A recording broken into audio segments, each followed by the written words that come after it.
كذبت قبلهم قوم نوح وأصحاب الرس وثمود وعاد وفرعون وإخوان لوط وأصحاب الأيكة وقوم تبع كل كذب الرسل فحق وعيد أفعينا بالخلق الأول بل هم في لبس من خلق جديد۔ احباب ذی وقار، محترم سامعین و سامعات، 1442 ہجری کا دوسرا مہینہ سفر جاری و ساری ہے۔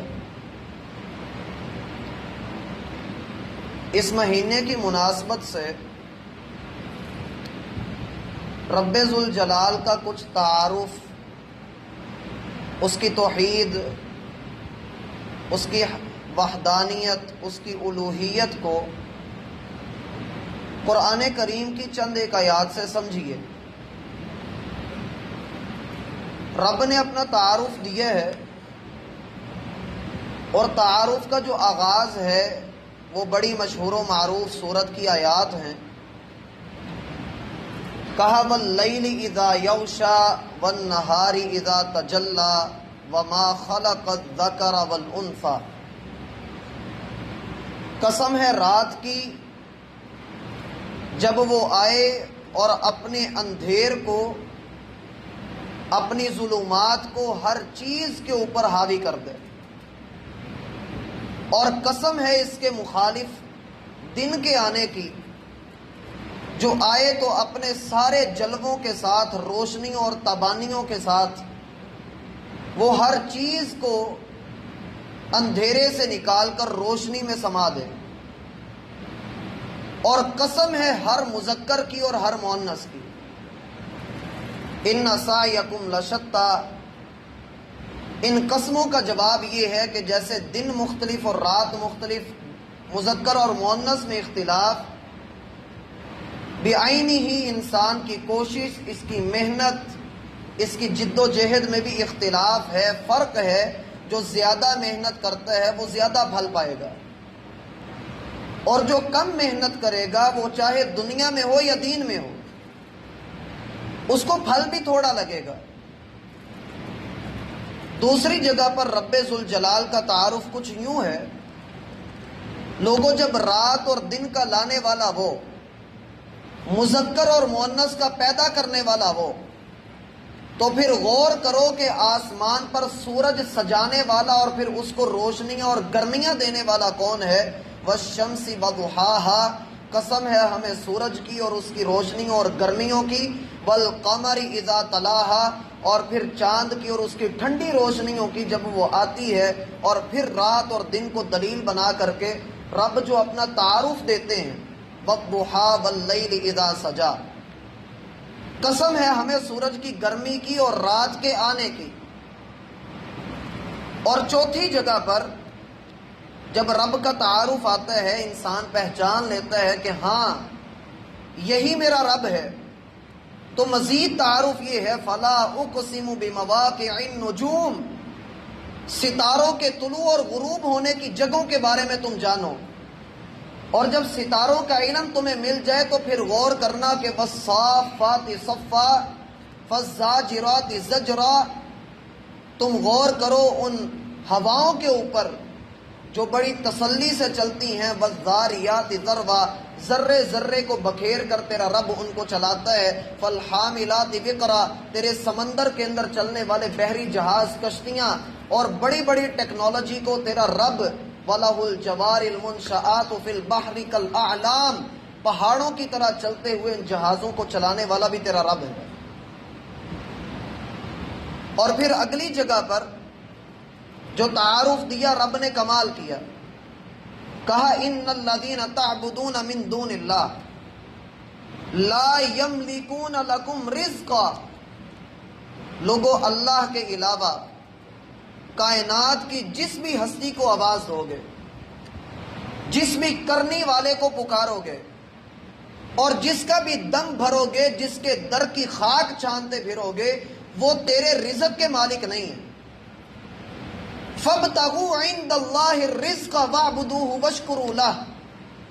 رزق چاہیے، اولاد چاہیے، نفع نقصان میں فائدے چاہیے، نقصانات سے بچنا ہے، مصیبتوں سے چھٹکارے چاہیے، اور بگڑیاں ہوئی سمری ہوئی چاہیے، کشتیاں پار لگی ہوئی ہونی چاہیے۔ فَاعْبُدُوهُ وَاشْكُرُوا لَهُ، ایک اکیلے اس کی بندگی کرو، اسی کے شکر گزار بنو۔ مزید اس نے تعارف دیا، وَالَّذِينَ تَدْعُونَ مِن دُونِهِ مَا يَمْلِكُونَ مِن قِطْمِيرٍ۔ لوگو اللہ کے سوا جس کو بھی آواز دو گے اور جس کو بھی مختار کل مانو گے اور کہو گے کہ یہ ہمارا حاجت روا ہے، مشکل کشا ہے، یہ ہمیں شفائیں دینے والا ہے، یہ اولادیں دینے والا ہے، یہ فلاں بخش ہے اور یہ فلاں کا غلام ہے، تم جتنا مرضی کر لو اور جتنے مرضی جملے بول لو، جو رب سے نہیں ملتا وہ حسین سے مانگ یا فلاں سے مانگ اور فلاں کے در پہ جا، جتنا مرضی بول لو۔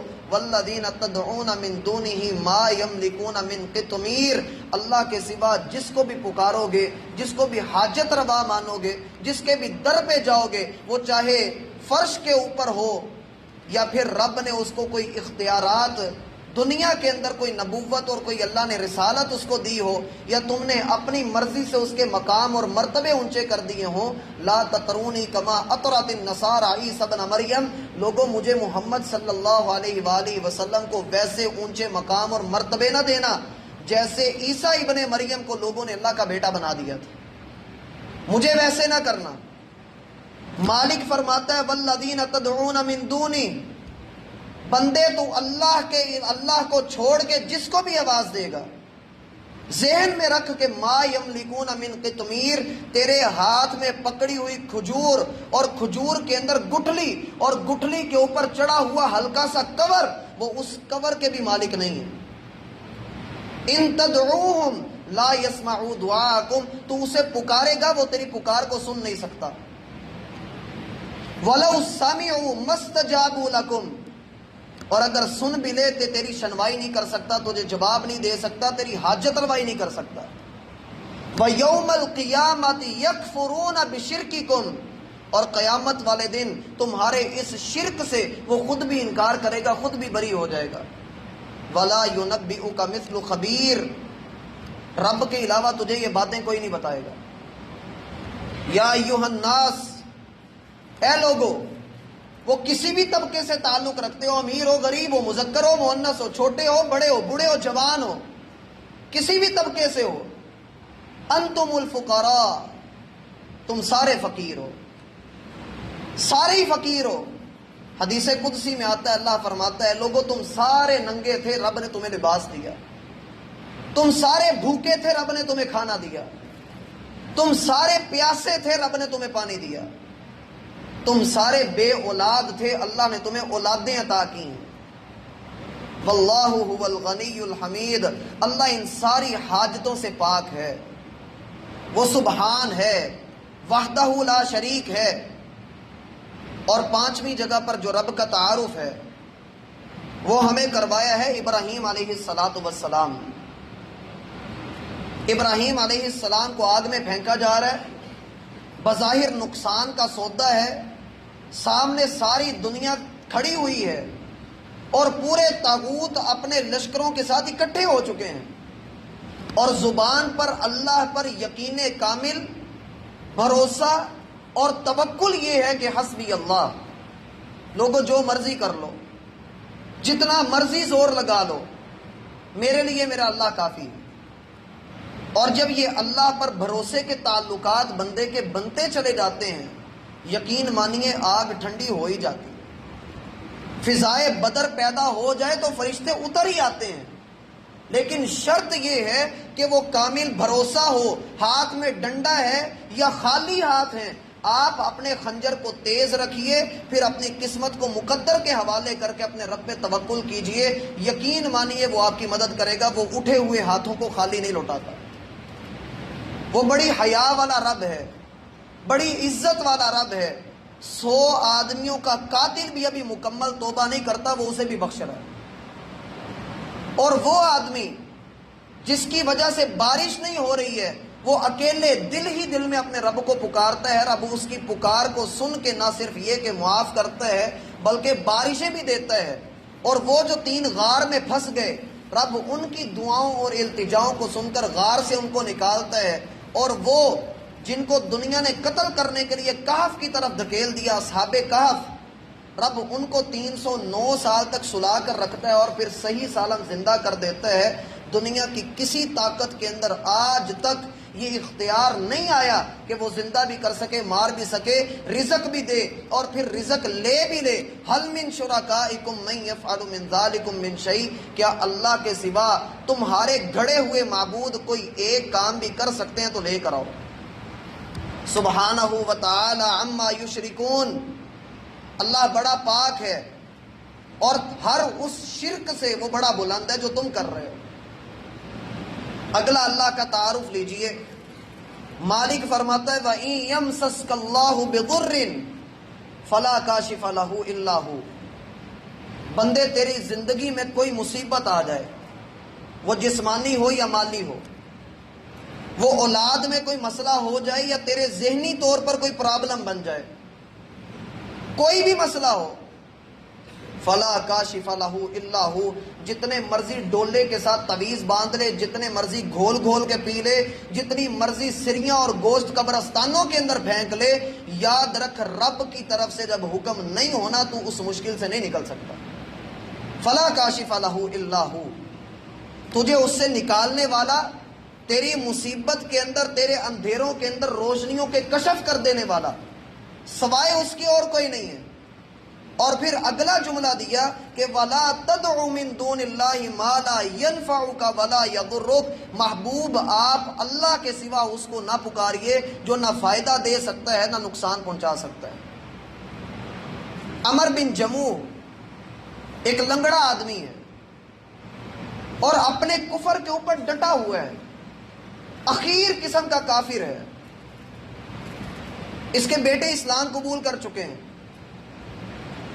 بیٹوں نے اپنے باپ کو سمجھایا، توحید کی دعوت دی، لیکن باپ نہیں سمجھا۔ 3 بیٹے ہیں، انہوں نے منصوبہ بندی کی، باپ کے معبود کو رات کے وقت اٹھایا اور جا کر گندگی کے ڈھیر پر پھینک دیا۔ صبح جب عمر بن جموح اپنے معبود کی عبادت کرنے کے لیے آیا تو دیکھا معبود ہی غائب ہے۔ تلاش کیا، دیکھا تو گندگی کے ڈھیر کے اوپر پڑا ہوا ہے۔ گھر لایا، خوشبو لگائی، اسے نہلایا، صاف ستھرا کیا اور کہا کہ اللہ کی قسم اگر مجھے پتہ لگ جائے کہ کس نے تیری یہ حالت بنائی ہے میں اس کی درگت بنا دوں گا۔ بیٹوں نے دیکھا کہ باپ کو سمجھ نہیں آئی، انہوں نے دوسری رات بھی یہی کیا۔ عمر بن جموح نے جب اگلی صبح دیکھا وہی کیفیت ہے، وہی سین ہے، پھر اپنے معبود کو لے کر کے آیا اور رات کو جب اس کی عبادت کر چکا تو اس کے اپنے معبود کے گلے میں ایک تلوار لٹکا دی اور کہنے لگا میرا بھائی میں کوئی خیالی کہانی نہیں سنا رہا ہوں، احادیث کی کتابوں میں یہ واقعہ موجود ہے۔ اس نے اس کی گردن میں تلوار لٹکائی اور کہا کہ اب تو خود ہی اپنی حفاظت کر لینا، جو تیرے ساتھ یہ حرکت کر رہا نا اس کی گردن اڑا دینا۔ بیٹوں نے پھر اسے اٹھایا اور اب تلوار نکال کر اس کی جگہ پر ایک مرا ہوا کتا باندھ دیا اور اسی گندگی جگہ پر پھینک دیا۔ اب یہ عمر بن جموح صبح اٹھتا ہے، معبود پھر غائب ہے، پھر تلاش کیا اسی جگہ پر، اور اب ذلت کی حالت یہ ہے کہ اس کے گلے میں اس معبود کے ساتھ کتا بندھا ہوا ہے۔ اس کو سمجھ آ گئی، کہنے لگا جو اپنی حفاظت نہیں کر پا رہا، جو اس گند اور نجس سے خود کو دور نہیں کر پا رہا، وہ میرا حاجت روا کیسے ہو سکتا ہے؟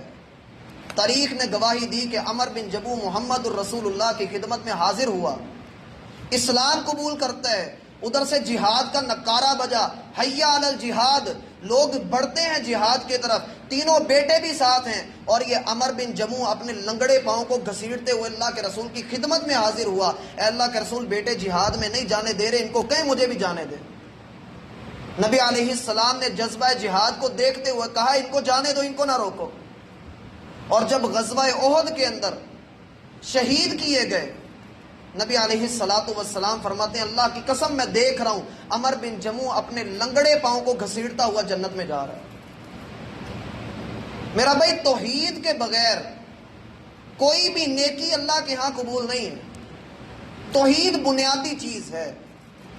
اور جب آپ دیکھ لیں کہ اللہ تعالیٰ نے آپ کو اپنا یہ تعارف کروا دیا ہے تو پھر ایک بات جان لیں کہ وَاعْلَمْ أَنَّ الْأُمَّةَ لَوِ اجْتَمَعَتْ عَلَىٰ أَن يَنْفَعُوكَ، اگر ساری دنیا بھی اکٹھی ہو جائے، آپ کو کوئی فائدہ دینا چاہتے ہیں، آپ کا بھلا کرنا چاہتے ہیں، ساری دنیا آپ کے ساتھ مخلص ہے، آپ کو دینا چاہتے ہیں۔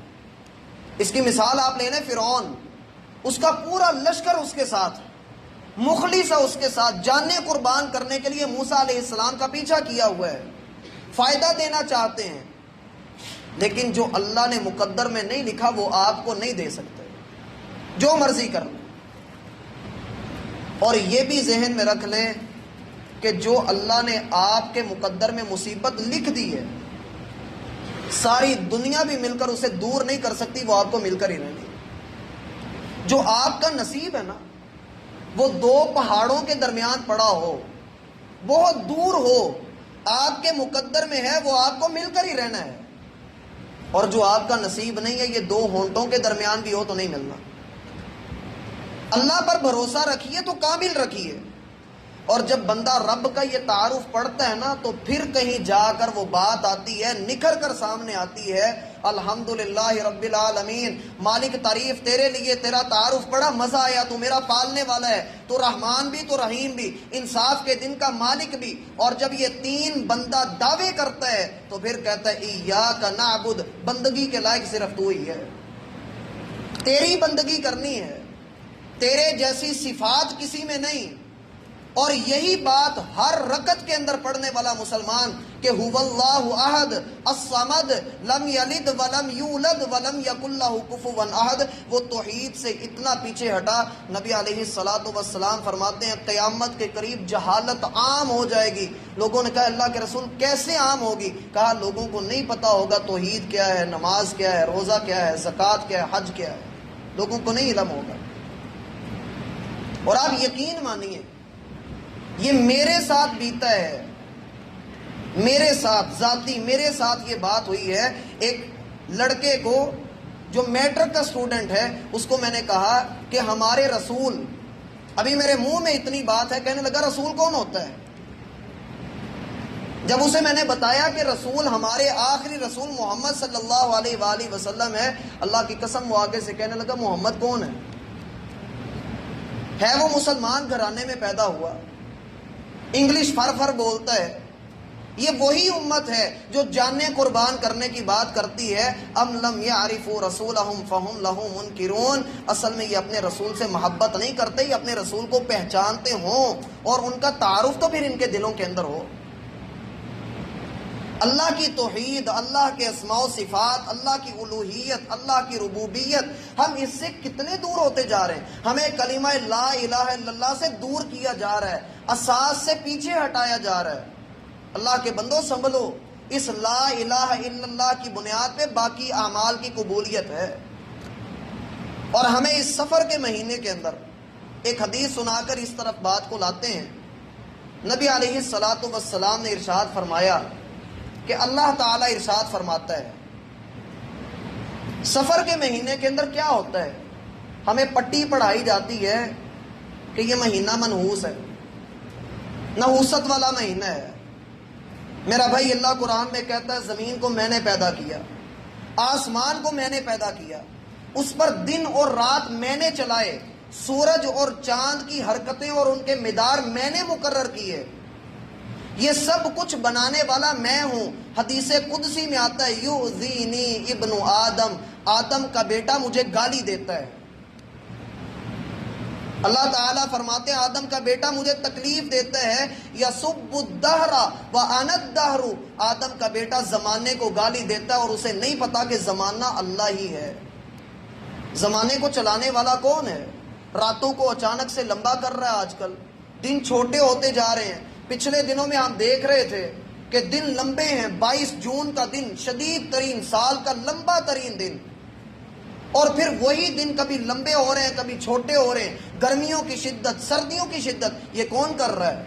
پڑھیے سورہ زمر، یکبر اللیل علی النہار، وَيُكَبِّرُ النَّهَارَ عَلَى اللَّيْلِ، وہی خالق ہے، وہی ذات اکیلا واحد ہے، لا شریک ہے، وہ رات کو دن کے اوپر لپیٹ دیتا ہے اور دن کو رات کے اوپر لپیٹ دیتا ہے، اور جس دن اس نے پکا پکا لپیٹ دیا اذا الشمس کورت، اس دن تیرا یہ چمکتا ہوا سورج بے نور ہو جائے گا، اذا السماء انفطرت، یہ ٹھہرا ہوا آسمان پھٹ جائے گا، فکانت وردۃ کالدہان، اور تیل کی طرح تجھے نیچے گرتا ہوا نظر آئے گا۔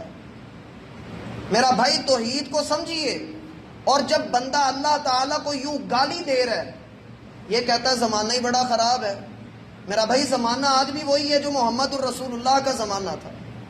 ہم کون ہوتے ہیں زمانے کو برا کہنے والے؟ زمانے کو چلانے والا اللہ ہے۔ اور پھر اس میں نحوست کہاں سے آ گئی؟ نحوست یاد رکھیے، شریعت نے کوئی بھی ایسی بات نہیں کہی کہ جس میں یہ ہو کہ فلاں فلاں چیز میں نحوست ہے۔ اور رہی وہ حدیث جو لوگوں کے درمیان عام کی جاتی ہے، جی نحوست 3 چیزوں میں ہوتی ہے، گھر میں، عورت میں اور گاڑی میں، یہ حدیث پوری پڑھیے۔ نبی علیہ السلام فرماتے ہیں لو کان الشؤم، اگر نحوست ہوتی تو ان 3 چیزوں میں ہوتی، ان میں نہیں ہے، اگر ہوتی تو ان 3 چیزوں میں ہوتی۔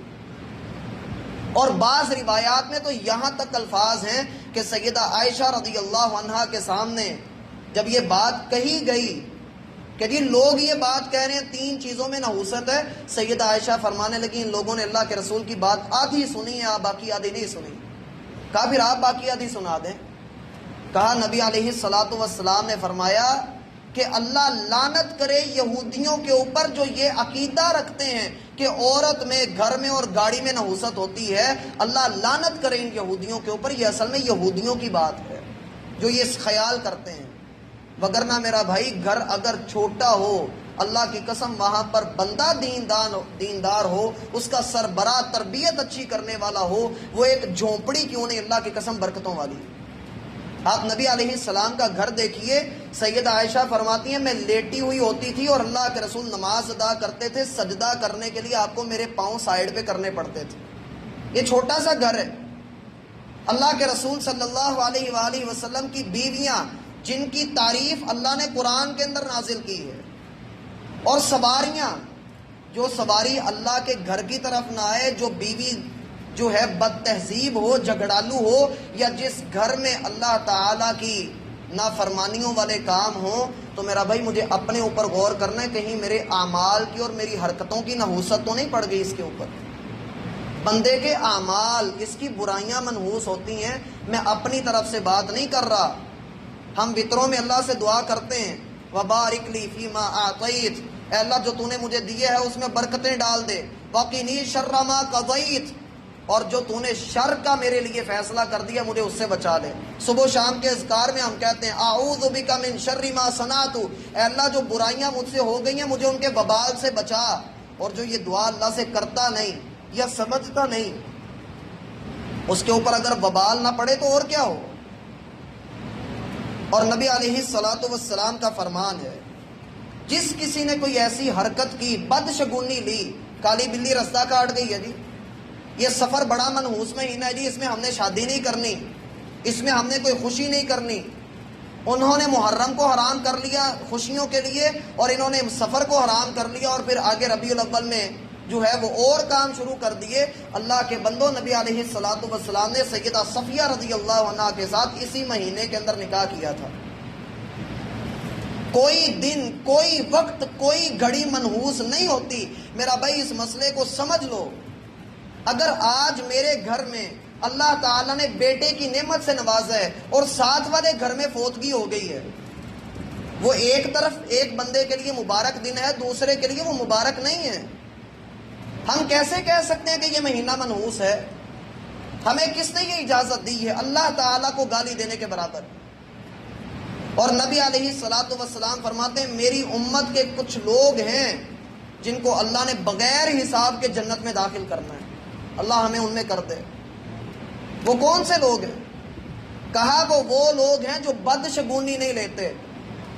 بدشگونی کیسے لی جاتی ہے؟ بڑی بہترین گاڑی لیتا ہے اور اینڈ پہ اس کے نیچے ٹوٹا ہوا چھتر لگا لیتا ہے، لٹکا لیتا ہے، نظر بد نہیں لگے گی،